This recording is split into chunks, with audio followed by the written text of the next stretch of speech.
어머니, 마스크는 왜 안 하세요? 기침하실 때 침방울 그릇에 다 튀는데 이런 건 기본 아니에요? 어머니, 계속 기침하시는데 그냥 두세요. 이거 다시 닦아야 될 것 같은데 이런 상태면 저랑 윤호 씨랑 다 싹 다 감기 옮아요. 빨리 나가세요. 엄마, 왜 그래? 또 뭔 일이야? 됐다. 아무것도 아니다. 엄마, 아니긴 뭐가 아니야. 그냥 들렀으면 주고 갈 것이지. 왜 또 싸움을 만들어? 최 여사님은 연신 기침하느라 눈 주변이 뻘겋게 된 상태였지만 너무 화가 나서 순간적으로 아들을 돌아보았습니다. 아이, 됐어. 엄마, 그냥 두고 집에 가. 몇 번을 말해. 저 사람 말만 따라 감기 옮으면 어쩌려고. 됐어.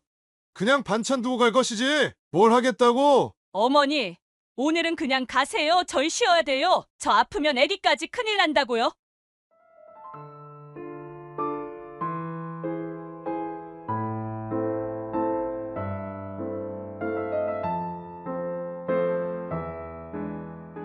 사연을 듣고 난 후 각자의 의견을 댓글로 남겨주시기 바랍니다. 사소한 댓글이라도 사연자분에게 큰 힘이 될 수 있습니다. 각색될 수 있고 사연자분의 입장에서 구성될 수 있습니다. 최은숙 여사님은 최근 아주 독하게 마음을 먹고 황혼이혼을 결심했습니다. 물론 그 결정은 쉽지 않았지만 60대 중반의 나이로 새로운 꿈을 꾸며 새로운 인생을 계획하고 있었습니다. 남편은 그 와중에도 최 여사님을 비웃으며 말했습니다. 그 나이에 이혼해서 뭘 하겠다고? 뭐가 불만인데? 이 꼴로 영화 한번 찍어보자는 거야? 됐어. 나는 혼주석에 나란히 앉은 것만으로도 부모로서 할 일 다 했다고 봐. 내일 내가 알아서 할 테니 당신도 당신 앞가림이나 잘하시구려. 남편이 뭐라 하건 말건 최 여사님은 이혼을 간절히 원했습니다. 이후에는 혼자 살면서 동네 문화센터를 다닐 계획이었기 때문입니다. 평생 배우지 못한 것들이 한이 되어 이제는 배움의 기회를 잡고 싶었습니다. 아들은 이미 장가를 갔고 더 큰 골칫덩어리인 남편과의 황혼이 다가오니 말년에는 꽃길만 펼쳐질 거라 믿었습니다. 그러나 예상치 못한 일이 벌어졌습니다. 새로 등장한 며느리라는 존재가 최 여사님의 말년을 꼬이게 만들었습니다. 며느리와의 관계가 얽히고 설키면서 그동안 힘들었던 시간들을 견뎌냈고 이제야 조금 숨을 돌리게 되었습니다. 며느리를 처음 보았을 때의 기억은 여전히 선명하게 남아 있었습니다.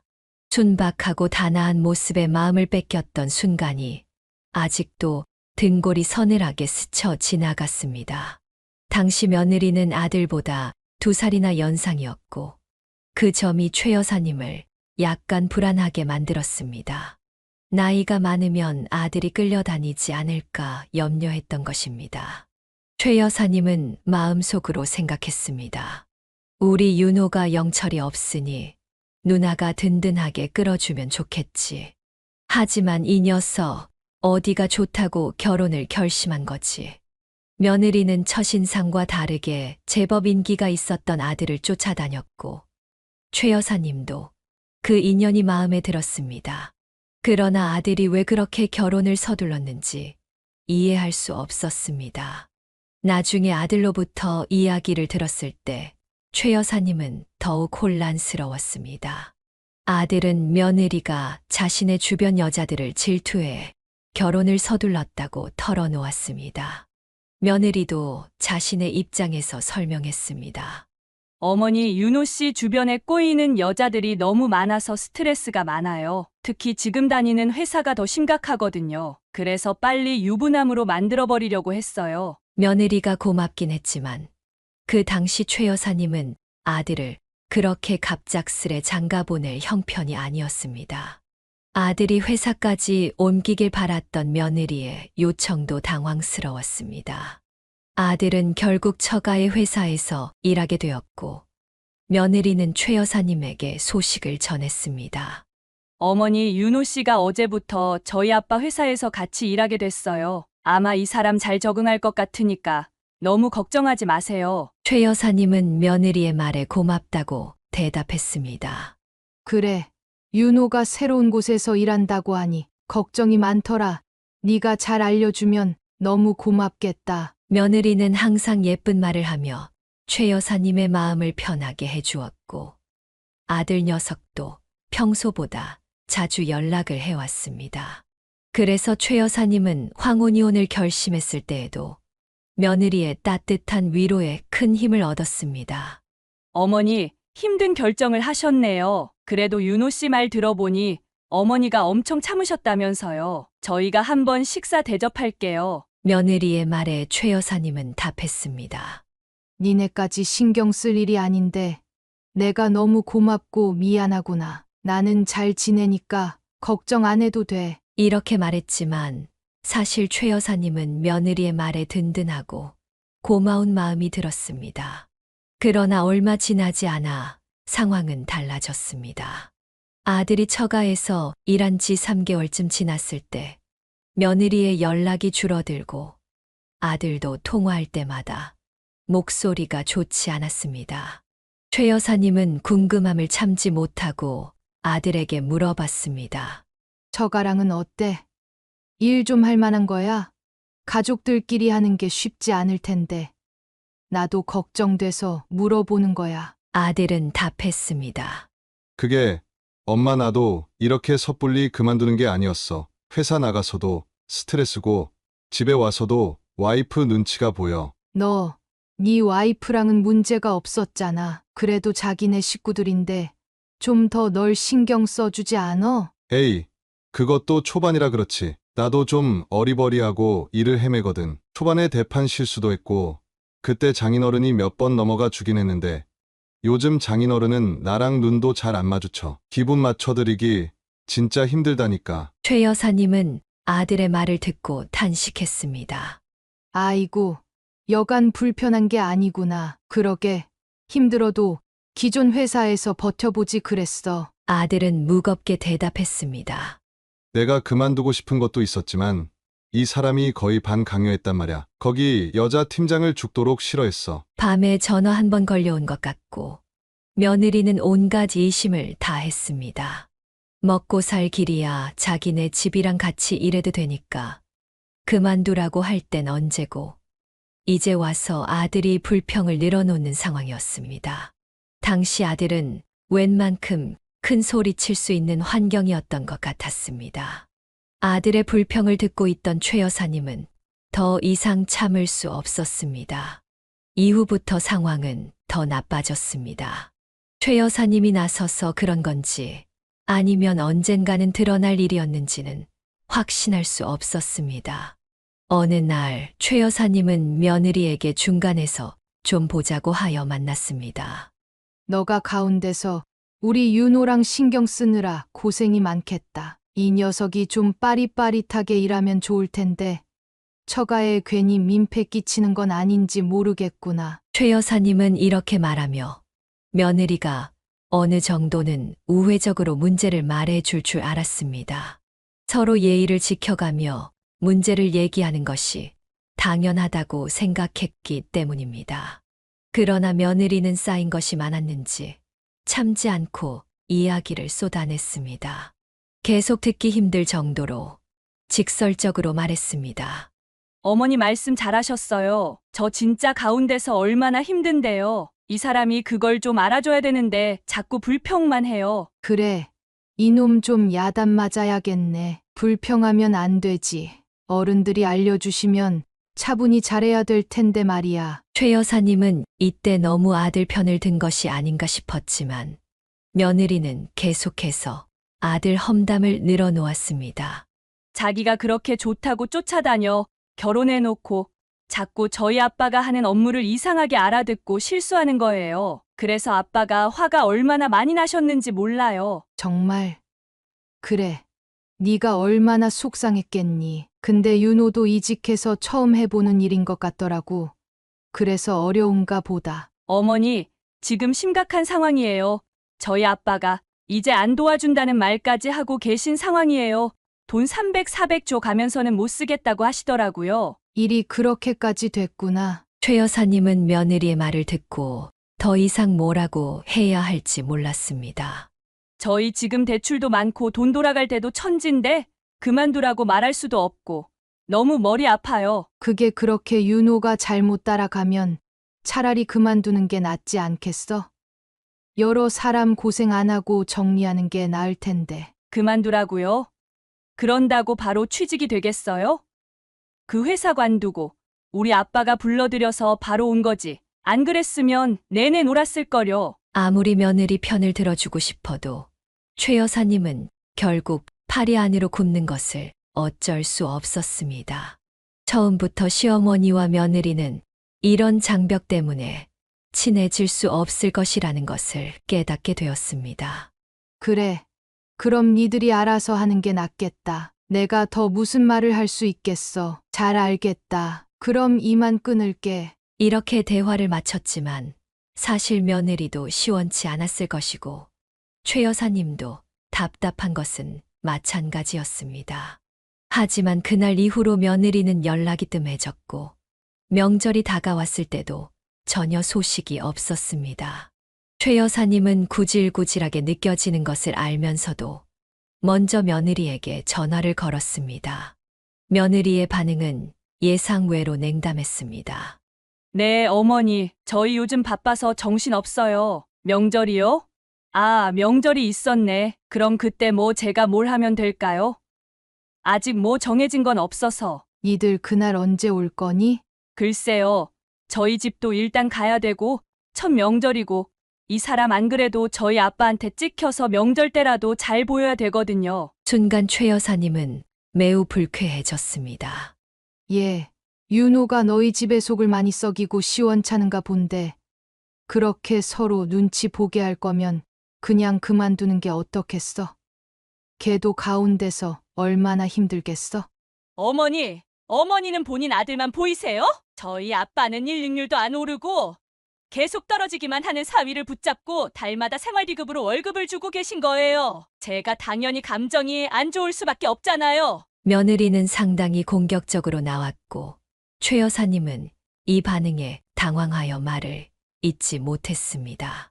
그리고 전화를 끊고 나서 그날 밤에는 잠을 잘 수 없을 정도로 온갖 생각에 시달렸습니다. 다음 날 아들에게서 전화가 왔습니다. 명절날 못 오겠다는 소식이었습니다. 대뜸 그게 뭐야? 왜 갑자기 못 와? 결혼하고 첫 명절인데 왜 안 온다는 거야? 엄마가 이 사람 좀 서운하게 했어? 아주 화가 많이 나 있어. 내가 가운데서 이렇게 눈치를 봐야 돼? 뭘 서운하게 해? 자기가 나한테 화내듯이 말한 거 왜 빼고 말을 한대? 그 봐. 뭔 일이 있었구만. 아무튼 나는 이날 꼼짝없이 처가에 먼저 가야 돼. 엄마도 알겠지만 나 여기 회사 아직도 힘들고 이러지도 저러지도 못하고 있어. 아이고 답답하. 그냥 관둬. 뭐하러 묶여 있냐고. 그럼 당장 내가 쉬지도 않고 달마다 300, 400씩 나오는 회사를 어떻게 구해?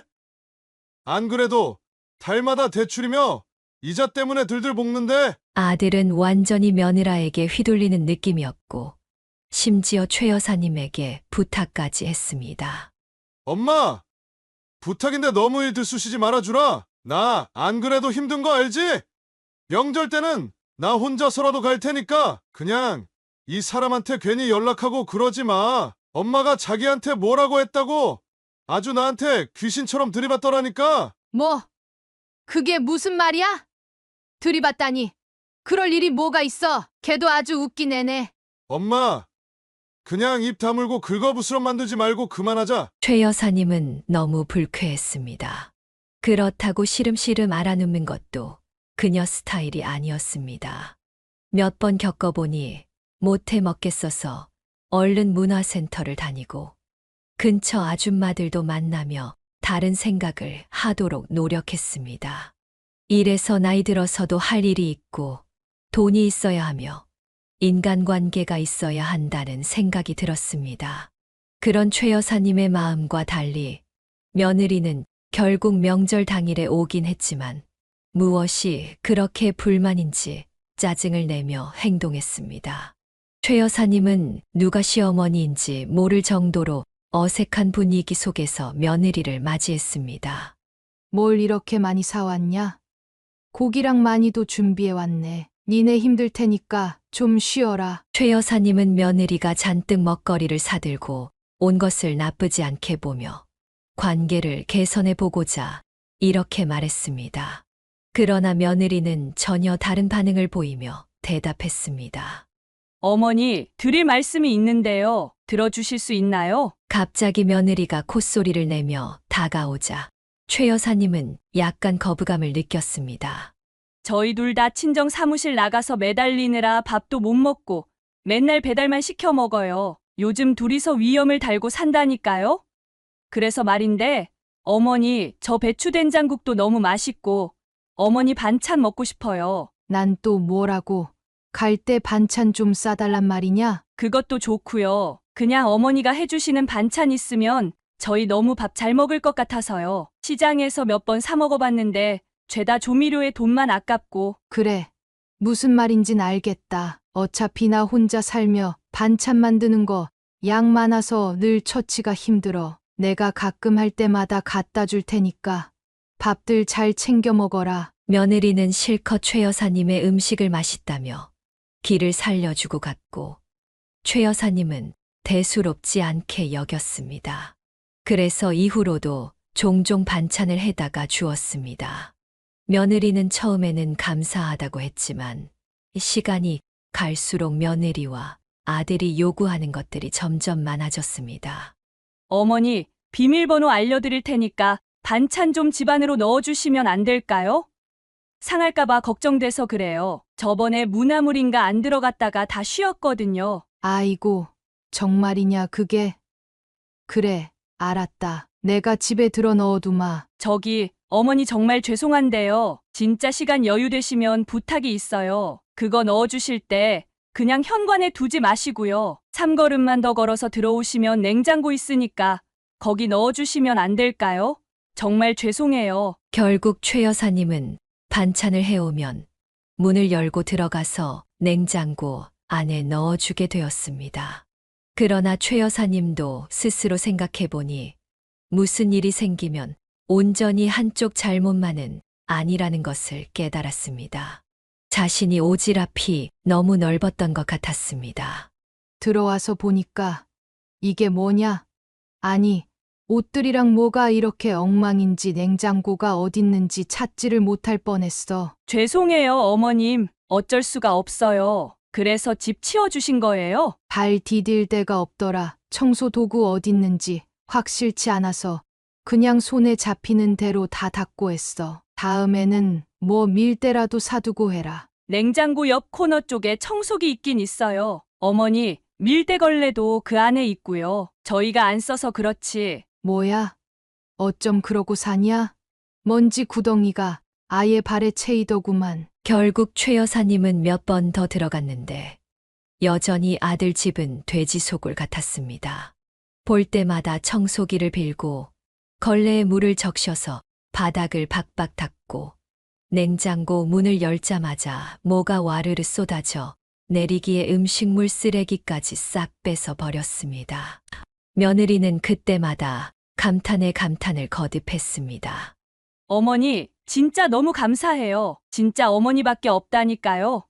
집에 들어왔는데 뭐가 이렇게 반짝이고 파리가 미끄러지게 생겼던지 우리 집 아닌 줄 알았어요. 그런 말 할 거 없고 평소에 좀 치우고 살아라. 그런 집에서 용케도 감기 안 걸리고 사는구나. 며느리는 대답했습니다.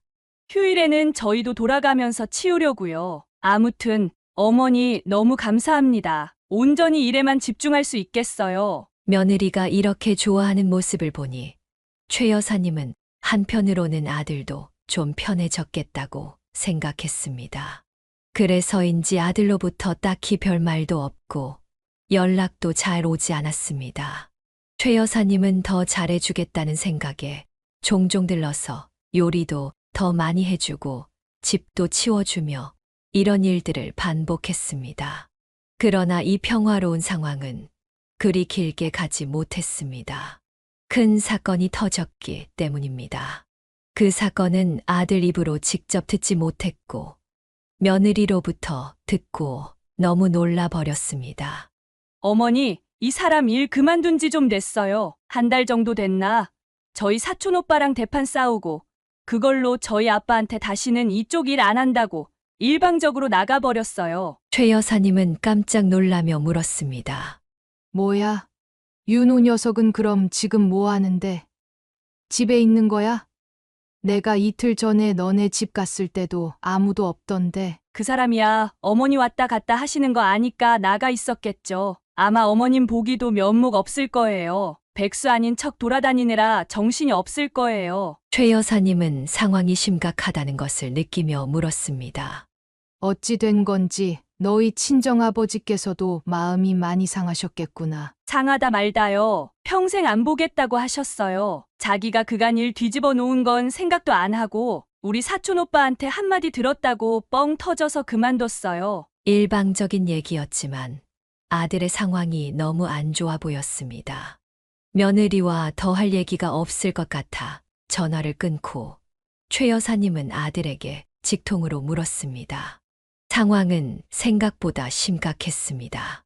엄마한테 말하면 당연히 이렇게 걱정하니까 말 안 했어. 결혼 생활을 이어갈 자신이 없네. 거기 그만두고 자신감도 완전히 떨어지고 이 사람 보는 것도 자신이 없어서. 최 여사님은 걱정스러워 물었습니다.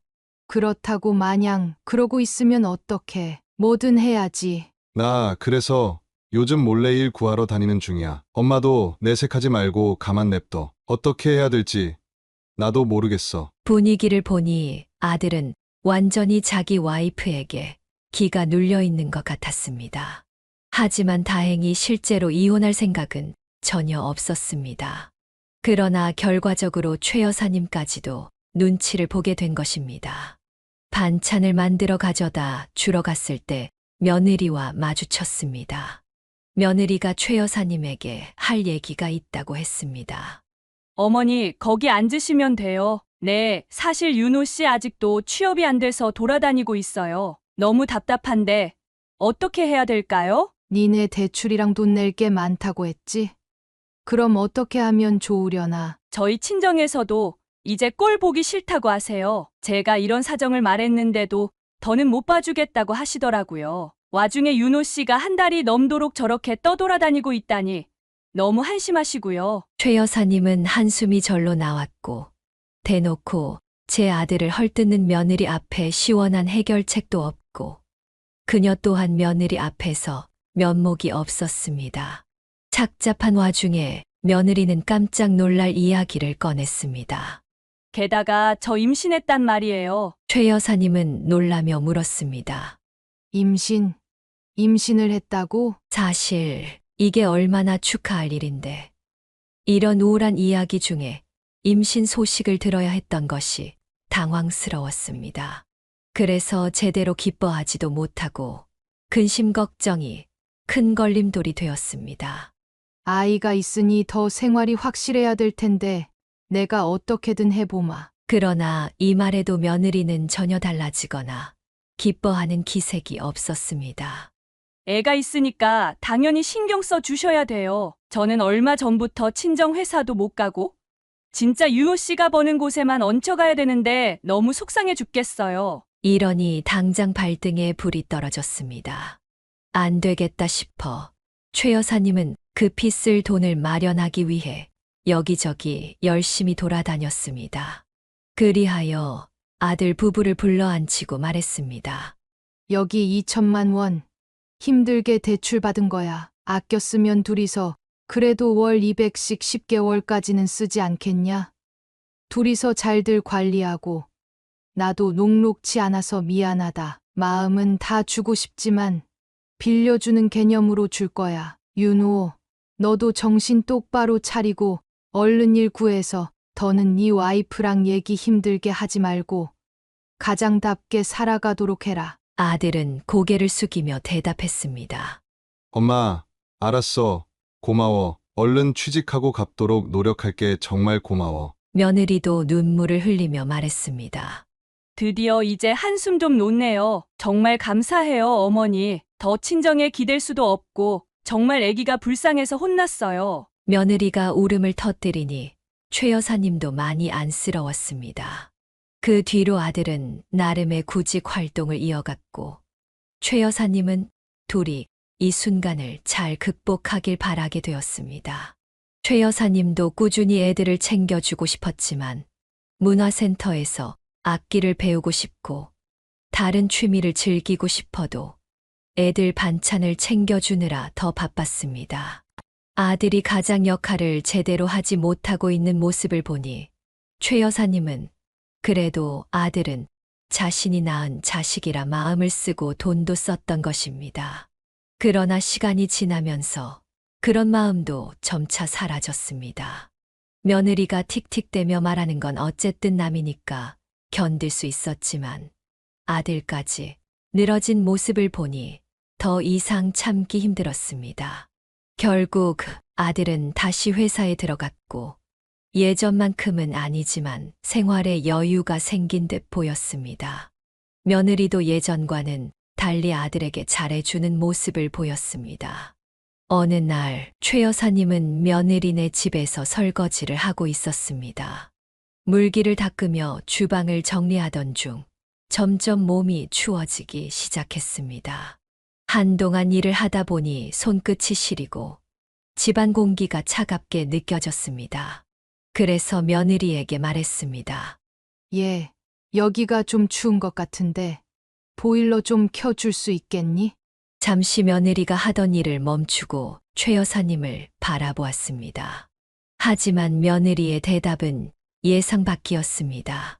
어머니 추우면 잠바 껴입으세요. 보일러 켜면 집이 건조해져서 아기한테도 산모한테도 안 좋다고 해서요. 안 그래도 제가 몸에 열이 높은데 보일러 켜면 나중에 아기가 고생할 것 같아서요. 순간 최 여사님은 가슴이 먹먹해졌습니다. 며느리의 말에 눈물이 날 것 같았지만 억지로 참았습니다. 그래도 아기를 생각하면 이해해 보려고 노력했습니다. 아기가 힘들면 안 되니까 보일러를 켜지 않는 것이 맞는 일일 수도 있겠다고 스스로를 달랬습니다. 그러나 그럼에도 불구하고 서글픈 마음은 어쩔 수 없었습니다. 그때 최 여사님은 이제 자신의 역할은 다 했으니 애들에게 빌려준 돈만 받고 그만 와야겠다고 생각했습니다. 하지만 최 여사님이 처음 2천만 원 얘기를 꺼냈던 날 며느리가 기겁하며 쏘아붙였습니다. 아니, 조금 있으면 애도 태어난다는데 왜 갑자기 돈을 달라고 하시는 거예요? 내가 그 돈은 다시 갚아야 되는 돈이라고 진작부터 말하지 않았어? 처음 꺼낸 얘기도 아닌데 뭐 그리 성질을 부리냐? 최 여사님은 며느리의 반응에 울컥하며 대답했습니다. 그래도 이건 아니죠. 그동안 시댁에서 도움받은 것도 없이 살았는데 고작 2천만 원도 못 해준다는 거예요? 며느리가 도움받은 게 없다는 말에 최 여사님 속에서 울컥하는 감정이 올라왔지만 더는 이 꼴을 보지 말아야겠다고 생각했습니다. 주방에 있던 가방을 들고 나가려 했지만 속에서 천불이 올라와 계속 헛기침이 나왔습니다.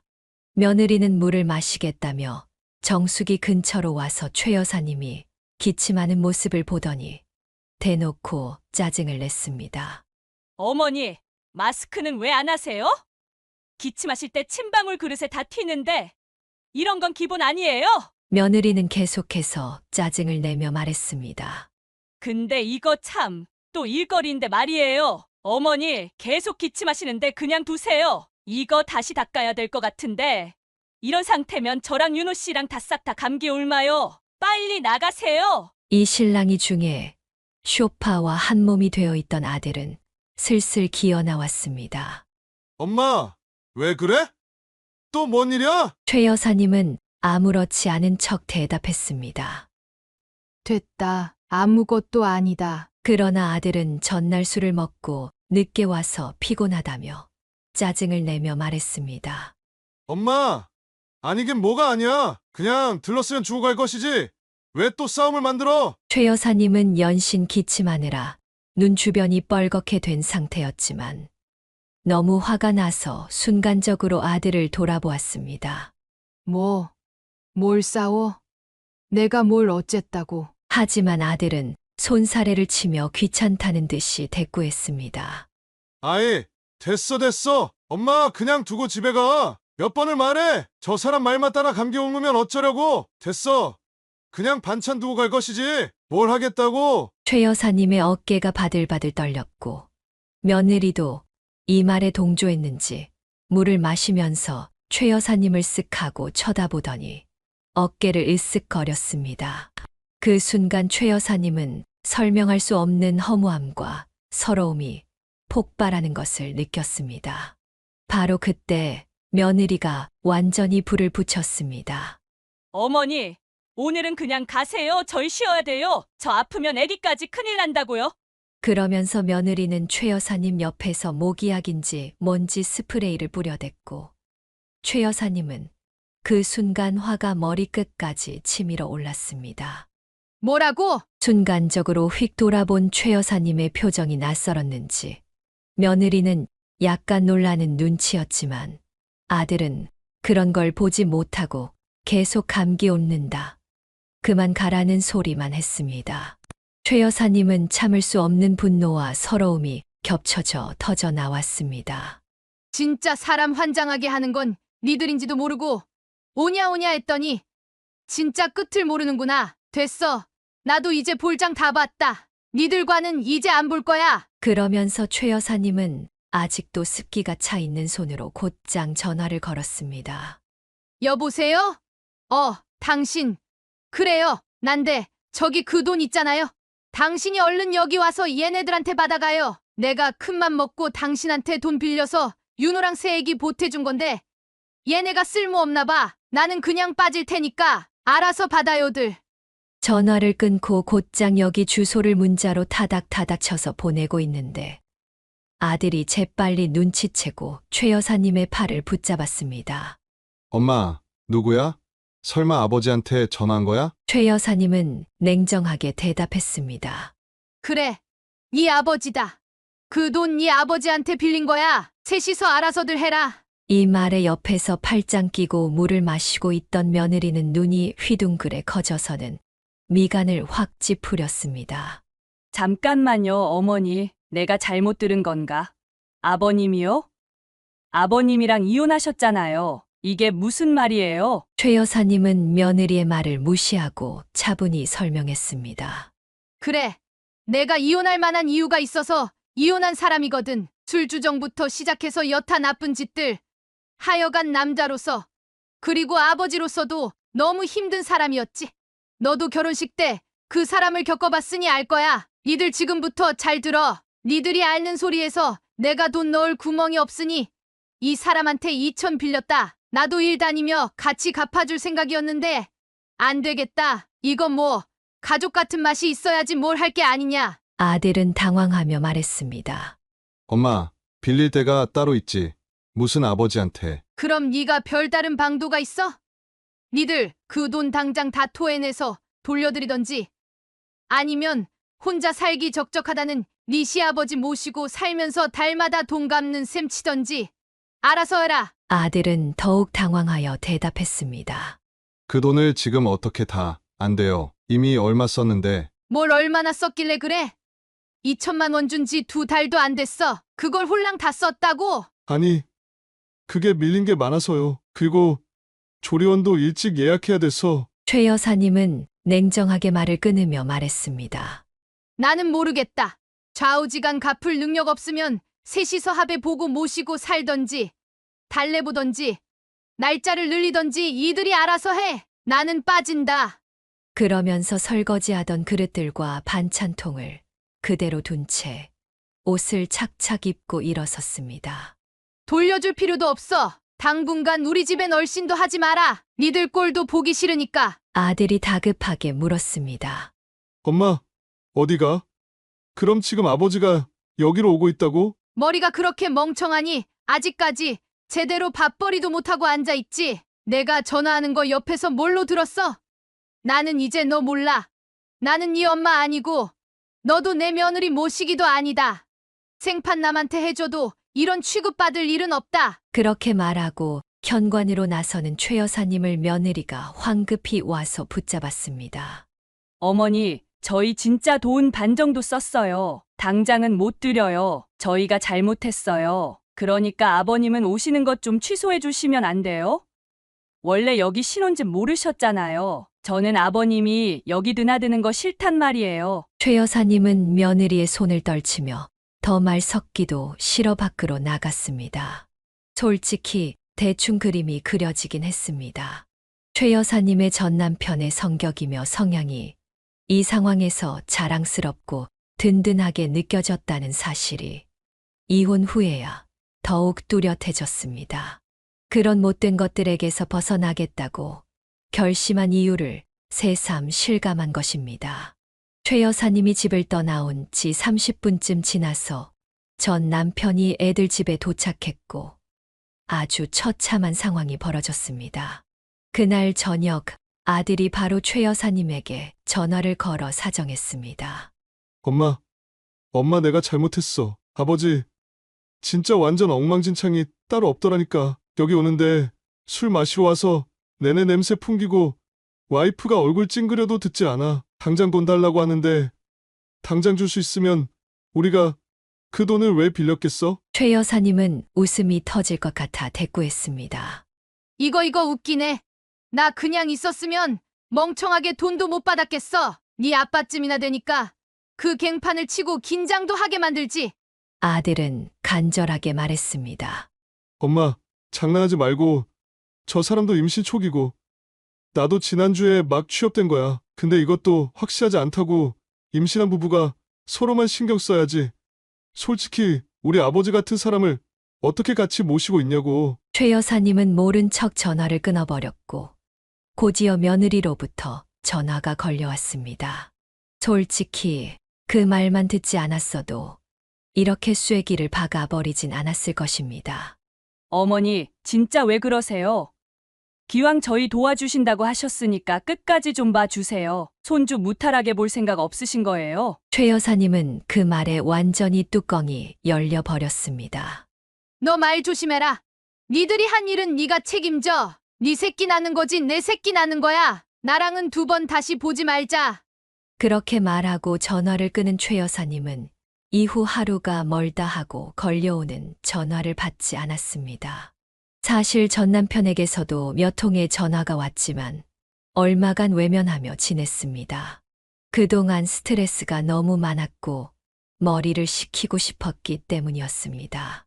친구 딸이 운전해 주는 차에 타서 수목원도 다녀오고 칼국수도 먹고 지방에서 아주 좋은 시간도 보내며 지내다 보니 최 여사님은 자신이 얼마나 바보같이 지냈는지 새삼 깨달았습니다. 니들 만나서 노니까 너무 좋다. 나이 먹으니 자식도 뭐고 다 모르겠어. 그냥 친구가 최고야. 그렇게 집에 돌아왔더니 그날따라 전 남편에게서 또 요란스럽게 전화가 걸려왔습니다. 최 여사님은 약간은 근황이 궁금해서 전화를 받았고 듣고 나니 웃음이 나왔습니다. 뭐야? 그래서 당신이 걔네들 집에 들어가 앉았어? 전 남편이 대답했습니다.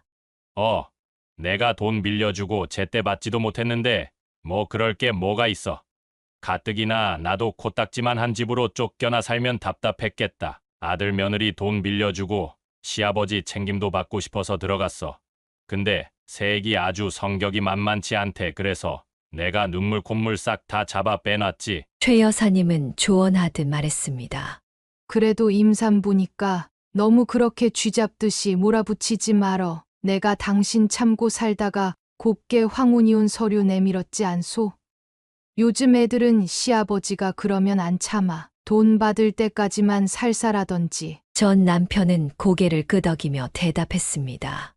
안 그래도 어제는 나보고 정중히 나가달라 어쩌고 얘기하길래 돈 당장 다 뱉으면 나가준다고 했지. 윤호랑 싸우고 난리도 아니길래 내가 호통치면서 눈물을 쏙 빼버렸어. 걔 성격이 보통이 아닌데도 용케 울면서 가만히 혼나고 있더라고. 내가 누구야? 버릇없는 건 초장에 쥐잡듯 잡아야지. 그렇게 전 남편은 며느리와 몇 번 대치하면서도 결국 그 집에 들어가 살게 되었습니다. 며느리와 아들은 울며 겨자 먹기로 버티는 중이었고 하루라도 돈을 더 빨리 받아내어 이혼한 전 시아버지를 쫓아내려고 혈안이 되어 있는 상황이었습니다. 이리하여 최 여사님과 아들네는 완전히 분리되어 잘 살게 되었습니다. 며느리가 중간에 감정에 호소하는 문자를 보냈지만 최 여사님은 이를 무시했습니다. 어머니, 뱃속에서 우리 꿀꿀이가 무럭무럭 자라고 있어요. 언제 한번 집에 오세요. 어머니가 해주신 반찬들이 그리워요. 이런 문자를 받아도 최 여사님은 다시 가서 가정부처럼 돌봐줄 생각이 전혀 없었습니다. 말하는 모양새를 보니 며느리가 또 뭘 해달라는 소리나 할까봐 기막혀서 대답도 하지 않았고 전화도 받지 않았습니다. 이제 최 여사님은 문화센터에서 만난 사람들과 반찬을 나누고 때론 차도 마시며 시간을 보내고 있습니다. 진즉에 하고 싶었던 일이었는데 제 발로 서지 못하는 아들과 괘씸한 며느리 덕에 멀리도 돌아왔습니다. 그래도 늦지 않았다고 생각했습니다. 최 여사님은 이제 열심히 살아가며 하고 싶은 것을 많이 해보려고 다짐했습니다. 여기까지가 최은숙 여사님의 사연이었습니다. 최 여사님의 재치가 돋보이는 사연이었습니다. 사연을 듣고 댓글로 의견을 남겨주시기 바랍니다. 사소한 의견일지라도 사연자분에게는 큰 힘이 됩니다. 노골적인 악성 댓글은 사연자분에게 상처가 될 수 있으니 삼가주시기 바랍니다.